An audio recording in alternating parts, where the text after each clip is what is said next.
여러분 반갑고 감사합니다. 2020년의 마지막 주일입니다. 그죠? 참 어떻게 그래도 올 한 해가 갔습니다. 정말 탈도 많고 힘든 일도 많고 여러분 개개인의 참 여러 가지 일들이 많으셨죠.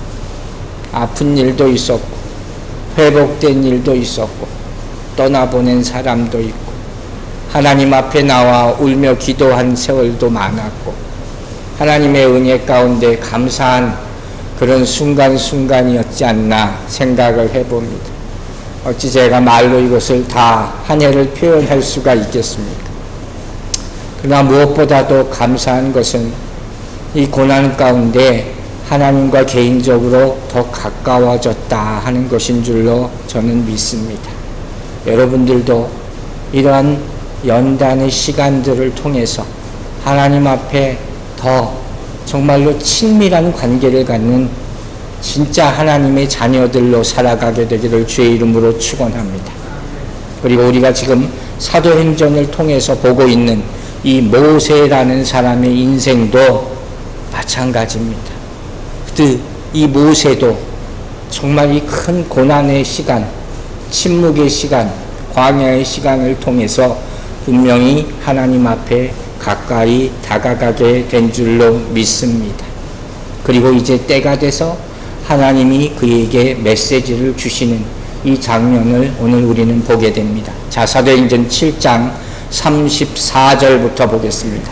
내 백성이 애굽에서 괴로움을 받음을 내가 확실히 보고 그 탄식하는 소리를 듣고 그들을 구원하려고 내려왔노니 이제 내가 너를 애굽으로 보내리라 하시니라. 불타는 떨기나무 가운데 나타나셔서 내 발에 신을 벗으라 이렇게 완전한 순종을 명령하신 주님께서 이제 때가 됐으니 내 메시지를 듣고 그대로 행하라 이렇게 지금 말씀하고 계신 거예요. 그러니까 모세로서는 정말 가슴이 막 떨리는 순간이었을 거예요. 아마 당황하기도 하고 제가 모세였으면 과연 어땠을까 막 어찌할 바를 몰랐을 것 같아요. 막 감동에 차서 하나님이 나를 지금 다시 부르고 계신 건가? 지금 나에게 이 일을 주시고 계신 건가? 어찌 표현할 바를 모를 것 같은 지금 그런 장면이 전개되고 있는 것이 이 짧은 이 34절 한 절에 정말 많은 의미가 담겨져 있는 거예요. 하나님께서 모세에게 주신 이 메시지의 첫 번째 의미는 무엇이겠습니까? 바로 하나님께서는 이 세상을 절대로 잊지 않으셨다는 거예요. 절대로 버리지 않으셨다 하는 그 사실입니다. 여러분, 이 말씀은 이스라엘에게만 해당되는 것이 아니죠. 지금 우리가 닥치고 있는 현실과도 그대로 연결된다고 저는 봅니다. 틀릴 게 하나도 없죠. 세상은 다 곤경에 빠져 있어요. 몇 사람이 아니에요. 어떤 그룹이 아니에요. 전 세계 사람이 다 어려움 가운데 이렇게 처해 있습니다. 왜 이렇게 됐습니까? 여러분, 왜 이렇게 됐을까? 누구 때문에 이렇게 됐습니까? 탓하지 마십시다. 이건 절대로 탓할 일이 아니에요. 이건 우리 모두의 잘못인 거죠. 근본적으로 우리의 죄 때문이라 하는 것으로부터 시작해야 되는 것이 하나님은 세상을 완전하게 만드셨습니다. 믿으십니까? 하나님이 만드신 세상은 완전했어요. 보시기에 좋았더라. 인간의 죄를 짓고 인간이 하나님께 반역함으로 말미암아 무질서 질서가 깨지게 됐어요. 혼란스러워지게 됐어요. 그때부터 불행이 시작되었다고 성경은 말하고 있는 것이에요. 그런데 우리가 앞서 본 사도행전 7장 32절을 통해서 하나님이 당신을 뭐라고 부르십니까? 나는 아브라함과 이삭과 야곱의 하나님, 즉 약속의 하나님이다 이렇게 말씀하십니다. 즉 우리가 위험에 처했을 때, 위기에 처했을 때마다 우리가 생각하고 부르짖어야 할 하나님은 약속의 하나님, 그 약속을 반드시 나를 통해서 지키시는 하나님임을 믿으시기 바랍니다. 그 구절을 찾아야 되는 거예요. 이 말은 뭡니까? 하나님이 이 타락한 세상 가운데 계획을 가지고 계세요. 믿으십니까? 목적을 가지고 계신다는 거예요. 그 계획과 목적이 뭡니까? 바로 구원이라고 하는 거예요. 믿으시면 아멘 하시기 바랍니다. 이 구원이라는 글자가 이스라엘의 우리에게는 얼마나 귀한 단어인지 몰라요. 이 구원이라는 단어를 알지 못했다면 아직도 세상에 많은 사람들이 알지 못하고 있지 않습니까? 그러면 어떻게 여기서 빠져나올지를 모르고 헤매다 평생 살아야 할 거예요. 그러나 하나님은 이스라엘에게 그리고 우리에게도 구원의 하나님으로 나타내셨음을 믿으시기 바랍니다. 많은 사람들이 불평해요. 하나님이 어디 계십니까? 하나님 왜 빨리 도와주시지 않고, 왜 빨리 응답해 주시지 않고, 하나님이 왜 은혜를 베풀어 주시지 않습니까? 그거 다 잊어버렸습니까? 시편에도 이런 말씀이 나와요. 내가 힘드니까 하나님 은혜 베푸시는 걸 잊어버렸습니까? 다윗도 이렇게 하소연을 합니다. 그러나 여러분, 하나님은 결코 잊지 않으십니다. 그걸 저는 어떻게 발견할 수 있었느냐? 34절이 어떻게 시작합니까? 처음에 어떻게 시작하죠? 내 백성이. 저는 이 단어 하나에 그냥 감동을 받았어요. 내 백성이. 하나님이 이스라엘을 이렇게 부르시는 거예요. 이 말은 쉽게 말하면 어떤 얘기인지 아세요? 아무리 잘못해도 내 자식이다 하는 얘기예요. 잘하건 잘못하건 그냥 내 새끼야. 그게 부모 자식 간의 관계 아닙니까? 연세 많으신 분은 더 잘할 거예요. 자식이 아무리 잘해도 기쁘지만 정말 잘못하고 가슴 아프게 하는 일을 할 때도 있어요. 그래도 내 자식이다. 하나님은 우리를 이렇게 보시는 거예요. 그게 얼마나 감사합니까?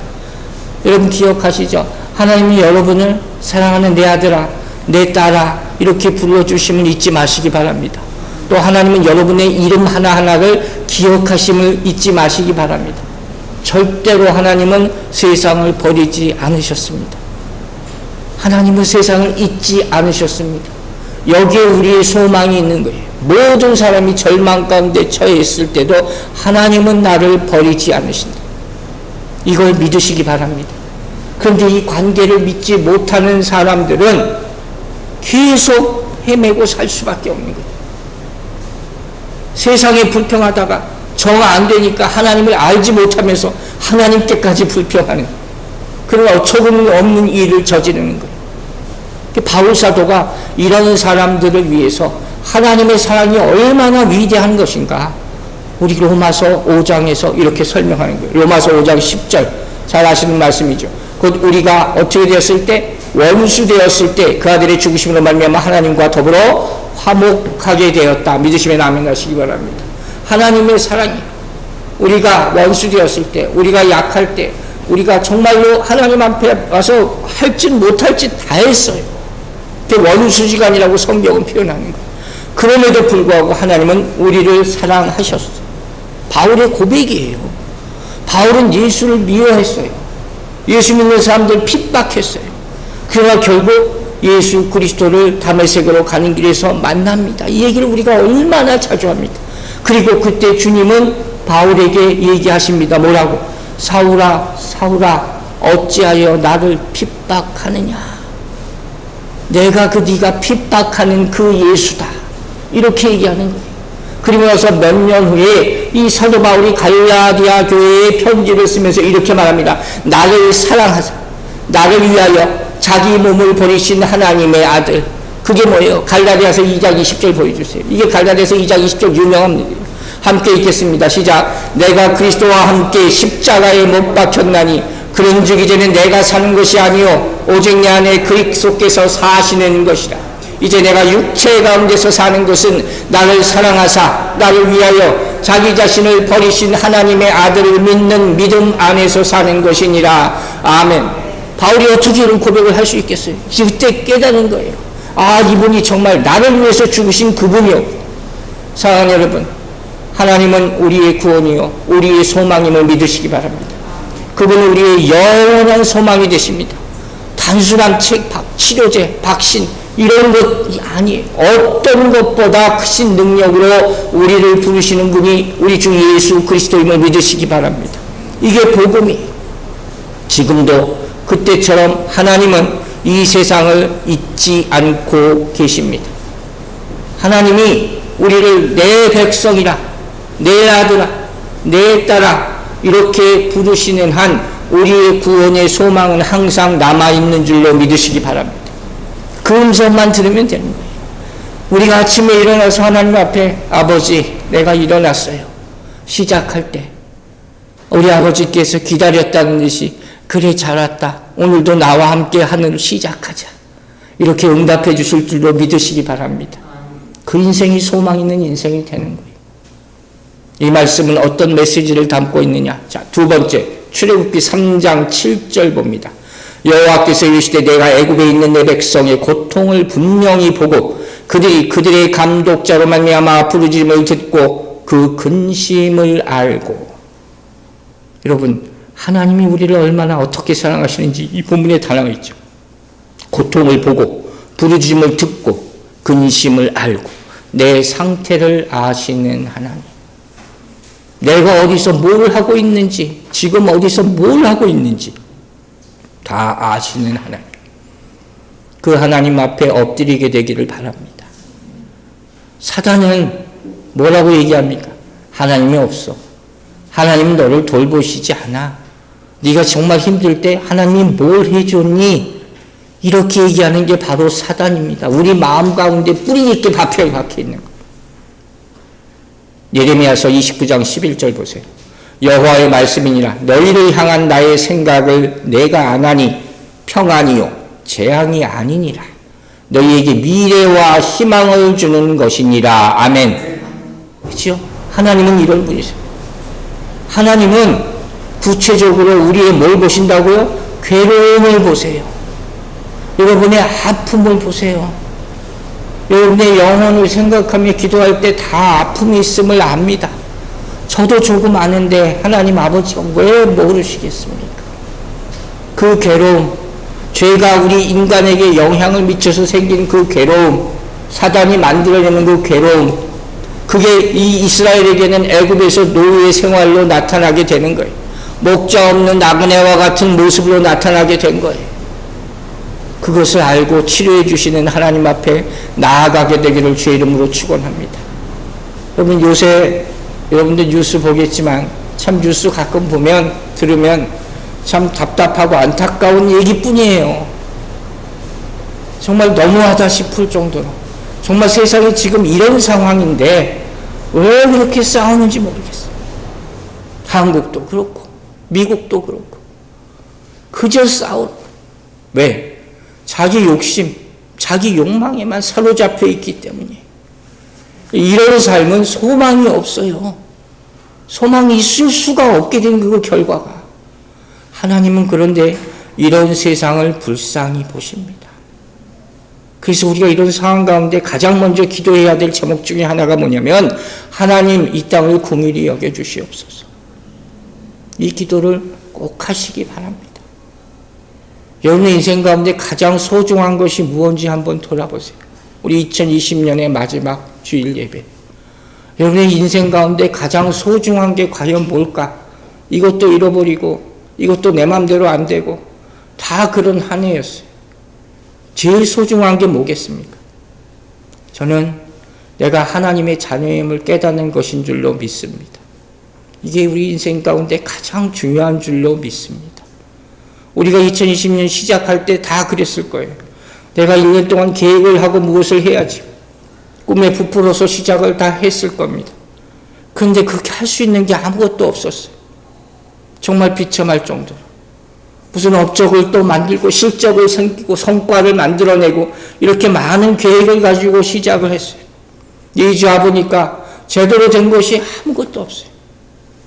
정말 부끄럽고 하나님 앞에 고개를 들 수 없어요. 제가 어느 분과 말씀 나누면서 개인적으로 짧게 그런 얘기를 한 적이 있어요. 정말 나도 그렇고 교회도 그렇고 정말 아무것도 한 게 없는 것 같다. 너무 하나님 앞에 죄스럽고 부끄럽다. 정말 많은 사람이 그걸 느낄 겁니다.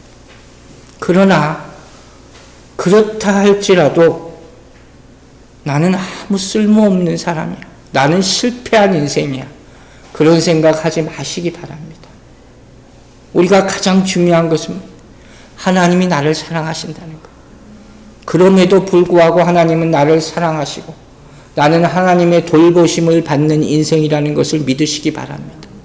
그것이 또 새로운 소망을 날 수가 있기 때문에. 나는 누군가 그리스도인으로서 정말 중요한 거라 그랬죠. 나는 어떤 사람인가?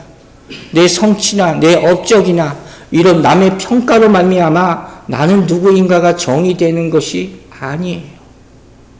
나는 누구입니까? 하나님의 그 엄청난 십자가의 사랑의 돌보심을 받는 사람임을 믿으시기 바랍니다. 하나님의 자녀로 부름받는 것, 그거 하나이면 족합니다.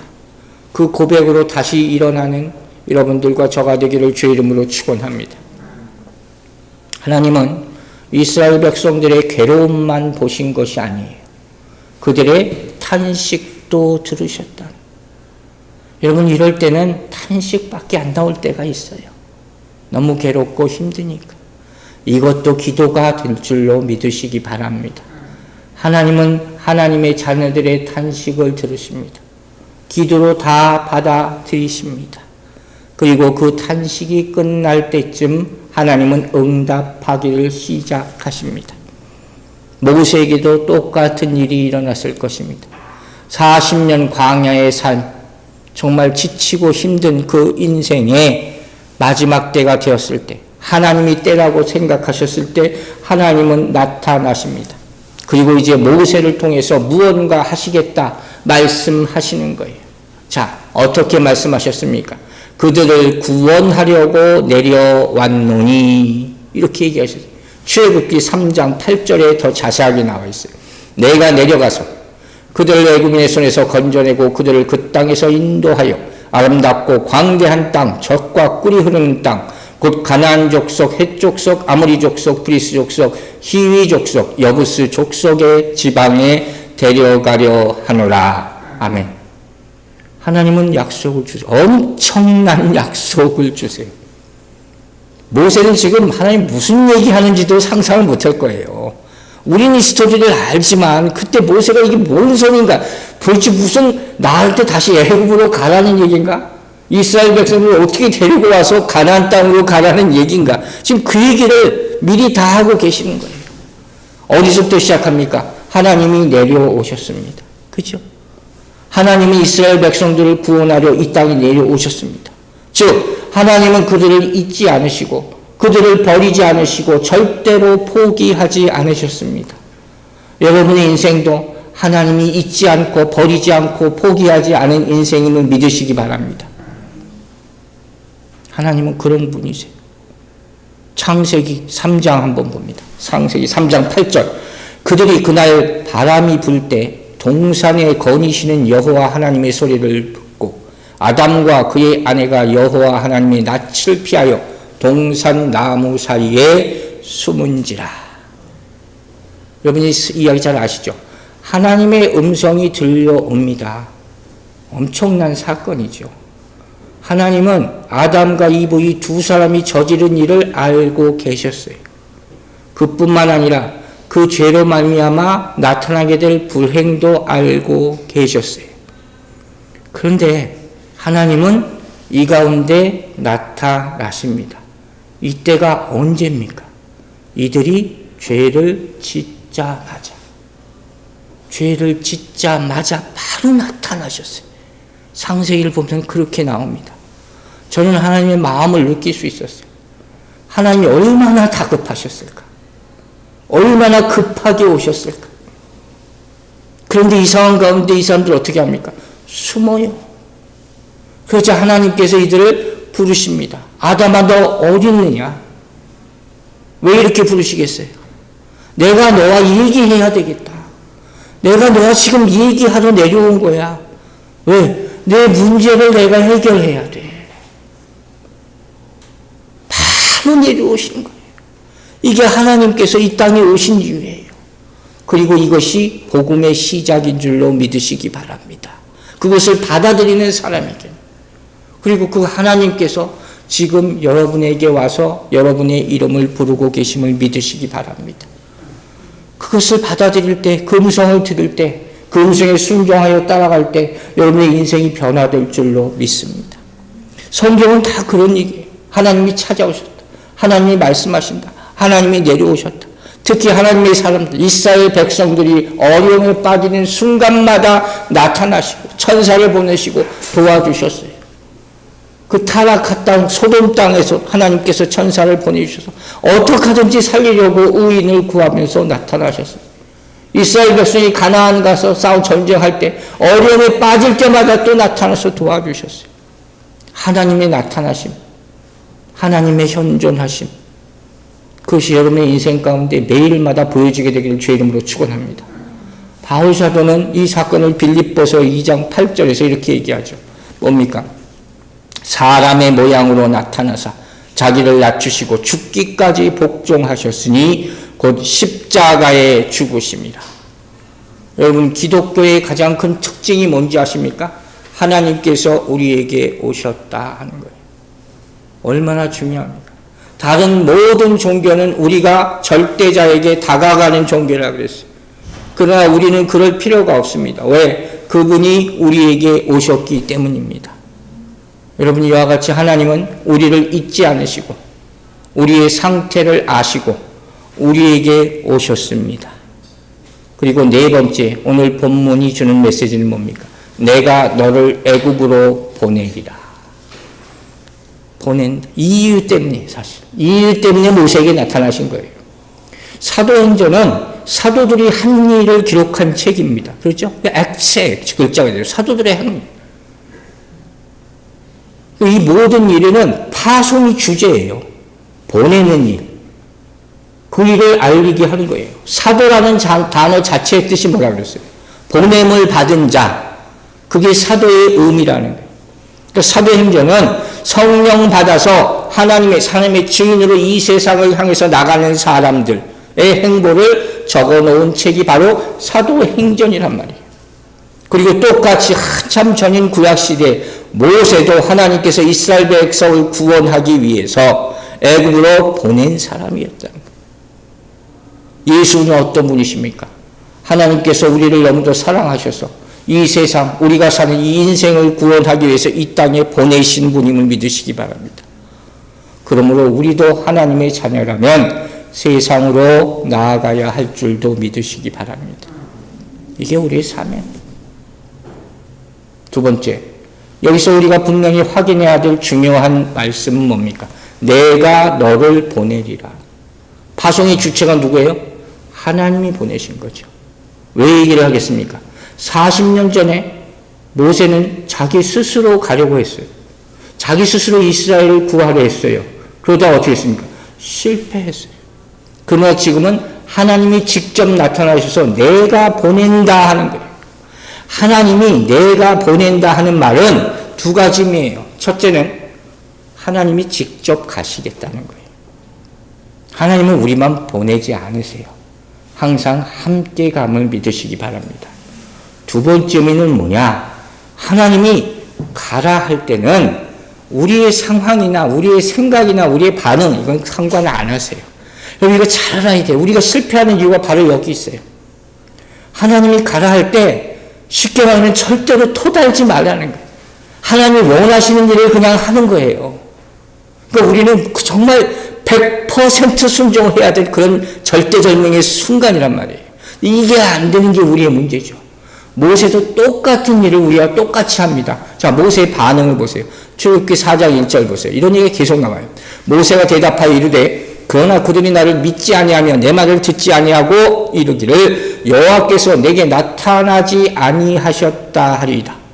핑계죠. 그들이 나 싫어할 거야, 안 받을 거야. 하나님이 널 왜 보내니? 이렇게 얘기할까요? 하나님이 언제 그렇게 얘기하셨어요?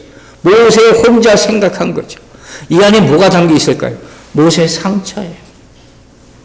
그들로부터 거부당했던, 그래서 쫓겨났던, 도망쳤던 그 상처가 있어요. 하나님이 우리에게 뭘 시킬 때 꼭 사단이 우리의 상처를 이렇게 건드립니다. 너는 못해. 너는 환영 못 받아. 네 능력으로는 할 수 없어. 그러나 제가 뭐라고 했어요? 하나님이 하시는 일은 하나님이 하시고자 하는 일이에요. 무슨 말인지 아시겠어요? 이것과 내가 관심을 갖는 것과 연결시키지 마세요. 절대로 결부시키려고 하지 마세요. 그건 안 이루어져요. 거의 다가. 오로지 하나님이 원하시는 것, 그걸 나를 통해서 하시고자 하는 게, 그걸 분별해야 된다는 거예요. 그래서 하나님이 어떤 음성을 들려주실 때 절대로 뭘 하지 말라고 했어요? 그런데요 하지 말라는 거예요. 이 그런데요가 이 사단이 주는 거라니까요. 그게 아주 팍 박혀 있어요. 그래서 아멘보다 그런데요가 먼저 나오는 경우가 우리 생각 가운데 너무 많다는 거예요. 그것이 다 없어지게 되기를 주의 이름으로 축원합니다. 그래서 하나님은 어떻게 하십니까? 모세에게 바로 모세가 그들이 날 안 반길 거예요. 하나님이 보내셨다고 하지 않을 거예요 하니까 증거품을 뭘 줍니까? 지팡이를 줘요. 그리고 기적을 일으키게 만듭니다. 그죠? 품에 넣었다가 뺐다가 문둥병이 생겼다가 없어졌다가 엄청난 일을 행하시는 거예요. 여러분, 이것이 하나님이 하시는 일인가? 하나님이 나를 통해서 하시는 일인가? 확인할 수 있는 방법을 여기 나오는 거예요. 하나님이 여러분에게 새롭게 주는 지팡이가 있게 되기를 주의 이름으로 축원합니다. 분명히 주십니다. 깨닫게 해주십니다. 출애굽기 4장 8절 보세요. 여호와께서 이르시되 만일 그들이 너를 믿지 아니하며 그 처음 표적의 표징을 받지 아니하여도 나중 표적의 표징은 믿으리라. 사도행전 7장 36절에 똑같은 표적에 대한 말이 나와요. 이스라엘이 백성을 인도하여 나오게 하고 애국과 홍해와 광야에서 40년간 기사와 표적을 행하였느니라. 계속 표적에 대한 얘기가 구약에도 신약에도 나온다는 거. 이거 무슨 얘기예요? 하나님은 보내실 때 분명히 표적과 함께 보내시는 거예요. 표적은 뭘 의미한다고 그랬어요? 표적과 기적의 차이점이 뭐라고 했습니까? 기적은 지금 눈앞에 보이는 현상이죠. 서프라이즈하는 그 미러클이에요. 글자 그대로. 그러나 표적은 뭐예요? 그 표적을 일으키신 분을 보게 만드는 거예요. 즉 하나님이 하고 계시다 하는 것을 다 깨닫게 하는 거예요. 기적만 믿으면 그 사람만 바라보게 된다고 그랬어요. 그러나 우리가 표적을 바라보면 하나님이 이 사람과 함께 하심을 믿게 될 줄로 믿으시기 바랍니다. 이스라엘 백성의 큰 미스 가운데 하나가 하나님이 그 수많은 표적을 보여주셨잖아요. 광야에서도. 그런데 그 가운데 하나님을 바라보지 못한 거예요. 하나님을 우상 섬기듯이 섬겼다는 그 얘기란 말이에요.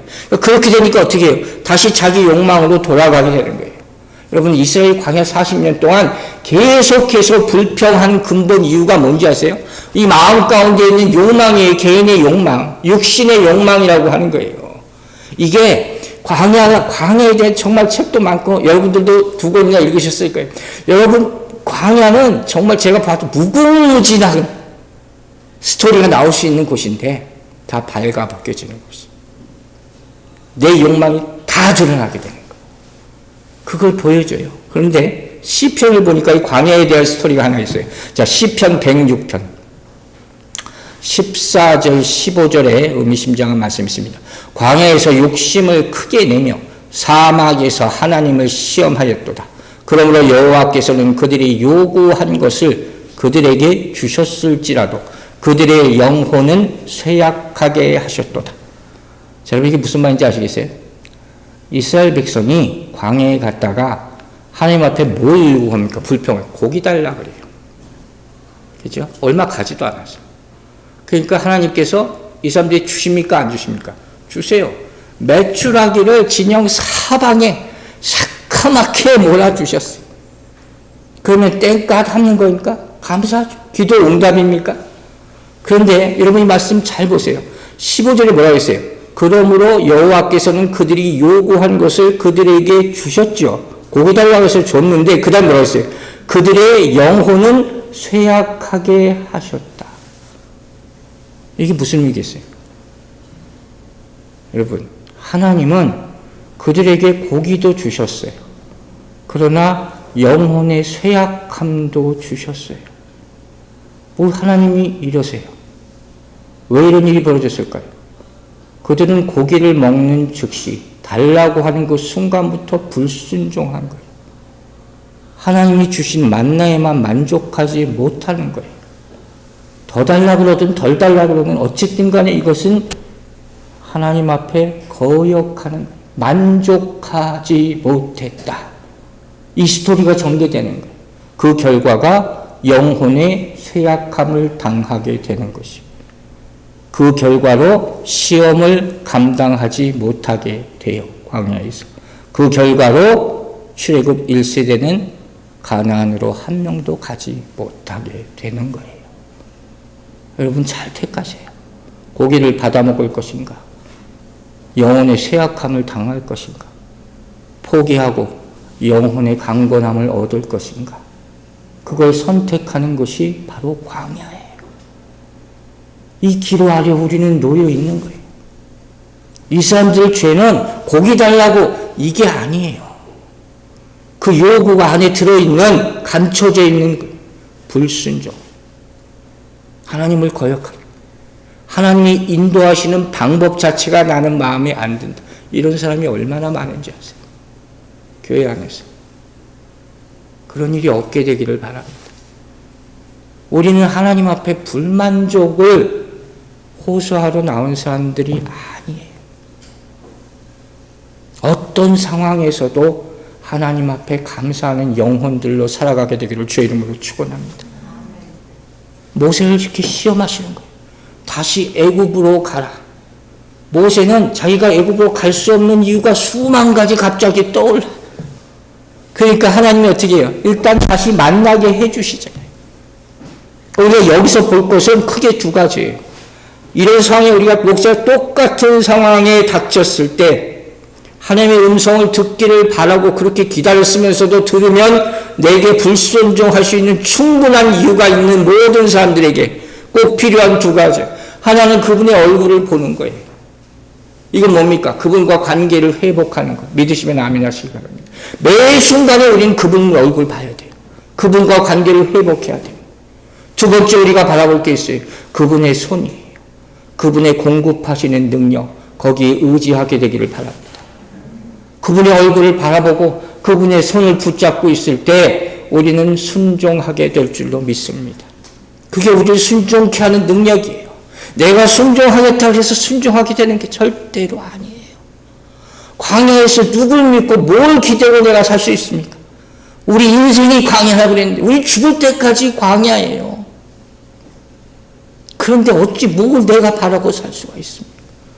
그러나 하나님의 얼굴이 있어요. 하나님의 음성이 있고 그분이 나를 붙잡아주는 손이 있고 우리에게 주시는 지팡이의 능력이 있음을 믿으시기 바랍니다. 그런데 모세는 이때 아직도 몰랐죠. 알았으면 역사가 바뀌었겠지. 그래서 어떻게 합니까? 또 거절하죠. 자, 출애굽기 4장 10절 보세요. 모세가 여호와께 아뢰되 오 주여 나는 본래 말을 잘 하지 못하는 자니이다. 주께서 주의 종에게 명령하신 후에도 역시 그러하니 나는 입이 뻣뻣하고 혀가 둔한 자니이다. 우리 잘 아는 말씀이죠. 이제 안 되겠으니까 가서 내가 말을 못한다. 그러니까 하나님이 바로 얘기하세요. 출애굽기 4장 11, 12절. 여호와께서 그에게 이르시되 누가 사람의 입을 지었느냐? 누가 말 못하는 자라 못 듣는 자라 눈 밝은 자라 맹인이 되게 하셨느냐? 나 여호와가 아니냐? 이제 가라. 그리고 말씀하세요. 내가 네 입과 함께 있어서 할 말을 가르치리라. 아멘. 그죠? 이제 모세가 할 말이 없어지게 되어버렸어요. 자, 본문을 잘 보세요. 여러분 뭘 발견하셨어요? 가장 중요한 건 뭐예요?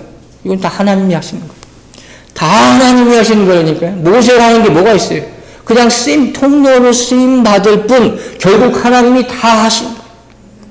하나님이 얘기하시는 거예요. 나는 너의 과거도 알고 미래도 알고 지금 현재의 부족함도 다 알아. 알고 가야 하는 거야. 채워주세요. 채워주세요. 안 해도 돼요. 하나님이 하시는 거란 말이에요. 하나님이 세 가지 명령 주시죠. 내 발에 신을 벗어라. 나를 믿으라. 가라. 심플한 거예요. 항상 그래요. 하나님은. 순종하라. 말씀을 붙잡아라. 그리고 믿음으로 걸어가라. 아멘이죠. 약속을 주세요. 내가 너와 함께 하리라. 너의 지팡이와 함께 하리라. 내 백성을 가나안까지 가게 하리라. 믿으십니까? 이게 우리 인생이에요. 이 약속 받으면 천국 가게 될 줄도 믿으시기 바랍니다. 그죠? 제가 아까 얘기했죠. 우리 인생 살아가면서 가장 중요하게 알아야 될 게 그 첫 번째가 내가 하나님의 자녀라는 것. 또 한 가지 중요한 게 있어요. 뭐겠습니까? 하나님이 내 손에 주신 게 있어요. 그게 무엇이냐? 그걸 알아야 되는 거예요. 그걸로 우리는 이 땅에서 살아가야 되는 거예요. 광야 같은 세상에서.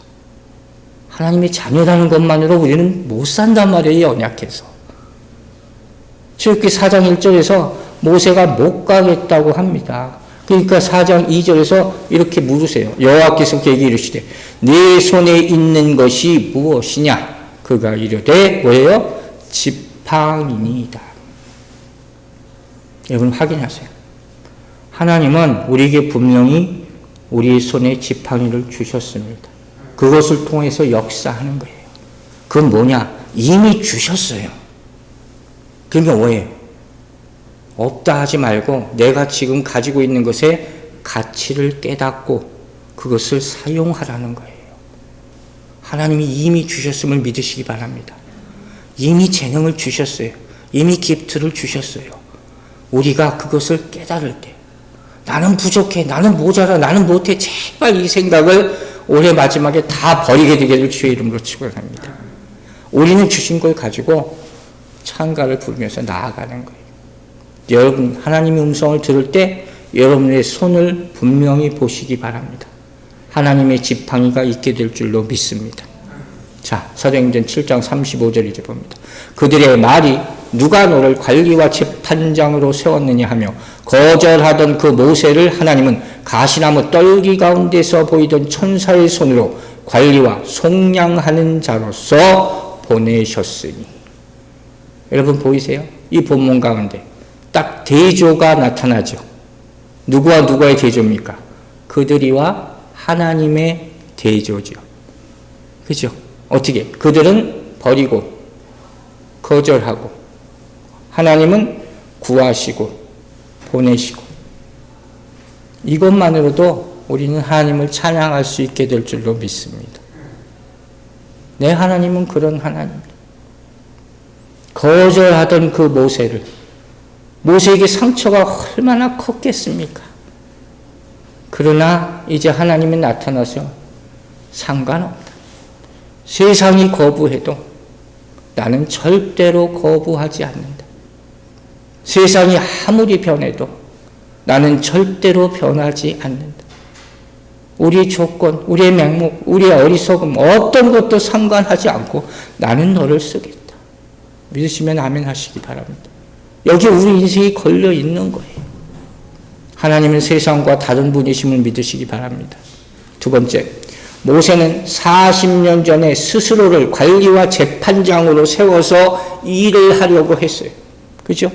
근데 이제 하나님은 그를 누구로? 관리와 속량하는 자로 보내십니다. 하나님은 우리를 잊지 않으세요. 하나님은 우리를 사용하세요.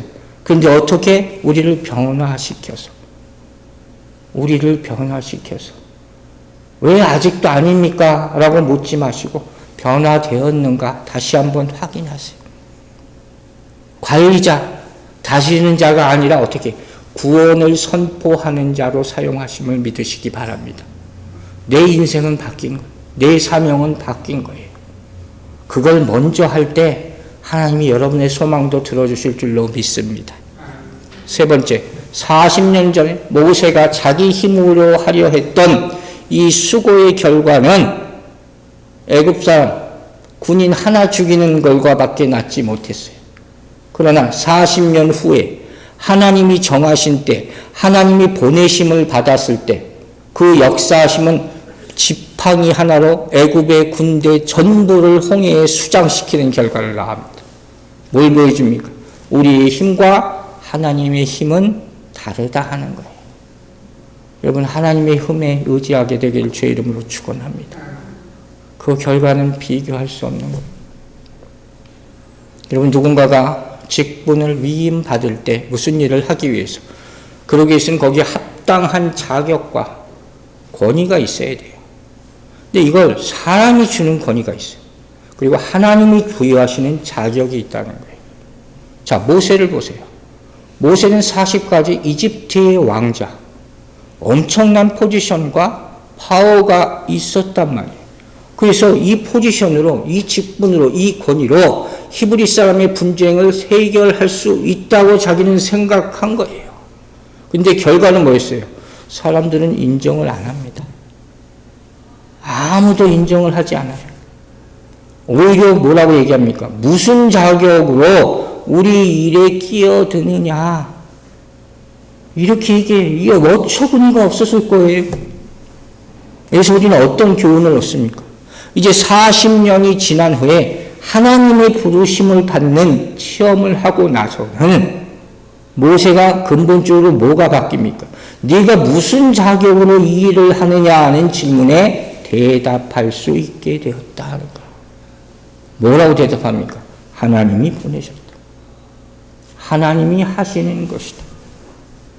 여러분, 우리가 인생 가운데 또 하나 중요한 게 있어요. 나를 이 세상에 보내신 분이 누구시고 이 일을 시키신 분이 누구신지 분명하게 답을 할 수 있어야 될 줄로 믿습니다. 어떤 상황에서도 어떤 위협이 있어도 하나님이 하시는 일입니다. 이것이 사역의 힘이 되고 인내의 비결이 될 줄로 믿습니다. 이렇게 40년 동안 훈련받은 후에 모세는 이제 나중에 출애굽기를 쭉 한번 보세요. 어떻게 변했습니까? 하나님이 말씀하시는 것 외에는 아무것도 안 해요.